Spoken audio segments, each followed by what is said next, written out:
नमस्कार साथियों, आइए सुनते हैं गौतम बुद्ध जी की एक और कहानी जिसका शीर्षक है जहर का कलश। एक बार महात्मा बुद्ध एक वन में से गुजर रहे थे कि उन्होंने देखा एक व्यक्ति ज़मीन में से कुछ खोद रहा था। उसके पास रुककर बुद्ध उसे देखने लगे कि वो क्या कर रहा है। कुछ देर खोदने के बाद उस व्यक्ति ने फावड़ा एक तरफ रखकर दोनों हाथों से ज़मीन में से एक कलश निकाला और सतर्कता से उसे झाड़ पहुँचकर ढक्कन खोला।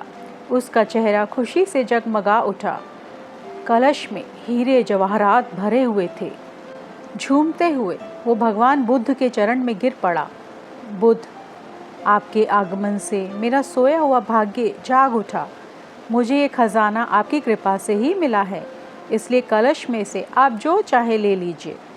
परंतु महात्मा बुद्ध ने उसमें से कुछ भी लेने से साफ इनकार कर दिया। ये देखकर बुद्ध के एक शिष्य ने, जो वहाँ उपस्थित था, इसका कारण पूछा। बुद्ध बोले, उस कलश में जहर भरा हुआ है, मैं इसे कैसे ले सकता हूँ। शिष्य ने ढक्कन उठाकर कलश के अंदर झांका तो उसकी आंखें हीरे जवाहरात की चमक से चकाचौंध हो गई। भगवान, इसमें तो कीमती पत्थर भरे हुए हैं। शिष्य ने कहा।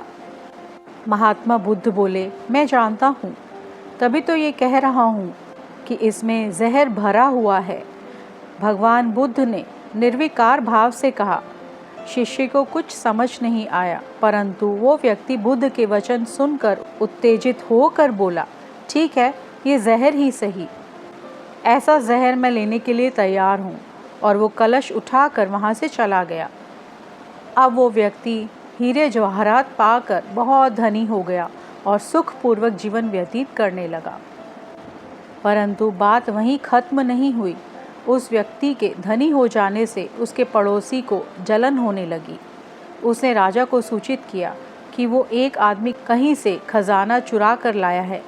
राजा ने तुरंत उस आदमी को बुलवाया और धन के बारे में पूछा। उस व्यक्ति ने राजा को हीरे जवाहरातों से भरे कलश के बारे में सब कुछ बताया। सुनते ही राजा क्रोधित हो उठा। राजा ने उस व्यक्ति से कहा कि तुम्हें मुझे इन सब चीज़ों के बारे में सूचित करना चाहिए था। जाओ, अभी वो कलश लेकर आओ। उस व्यक्ति ने कहा, महाराज, मैंने सारे हीरे जवाहरात बेचकर घर, ज़मीन और दूसरी सुख सुविधा की चीज़ें खरीद ली हैं, अतः हीरे तो मेरे पास नहीं हैं। ये सुनकर राजा और भी क्रोधित हो गया और उस व्यक्ति की सारी संपत्ति जब्त कर उसे सपरिवार जेल में डलवा दिया। जेल में उस व्यक्ति को बुद्ध की बात याद आई।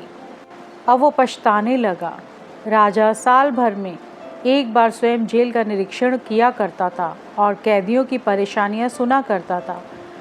उस साल भी राजा जब कैदियों से मिल रहा था, तब उस व्यक्ति ने राजा से आग्रह किया कि उसे एक बार महात्मा बुद्ध से मिलने की अनुमति दी जाए। तब राजा ने उसका कारण जानना चाहा तो उस व्यक्ति ने कलश मिलने के समय बुद्ध से हुई बातें बताई।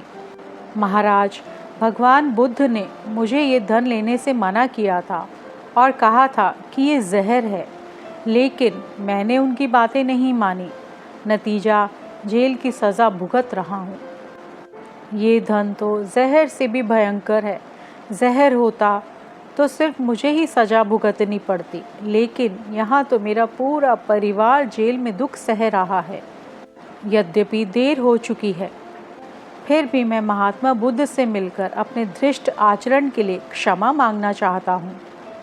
सारी बातें सुनकर राजा ने कहा कि महात्मा बुद्ध दूरदर्शी हैं। राजा भी उनसे मिलने के लिए उत्सुक हो उठा और उसने भगवान बुद्ध को आमंत्रण भेजा। महात्मा बुद्ध जब उस राज्य में आए तो राजा अपने समस्त परिवार और दरबारियों सहित उनसे मिलने लगा। कैद में बंद उस व्यक्ति को भी महात्मा बुद्ध से मिलवाया गया।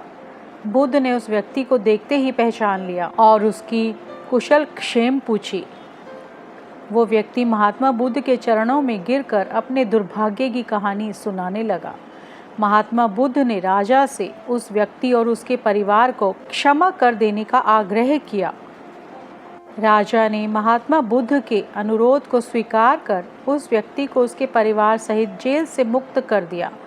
जेल से छूटने के बाद उस व्यक्ति ने कभी लालच ना करने की प्रतिज्ञा की और उसके बाद पत्नी, बच्चे, माता पिता के साथ सुखपूर्वक जीवन बिताने लगा।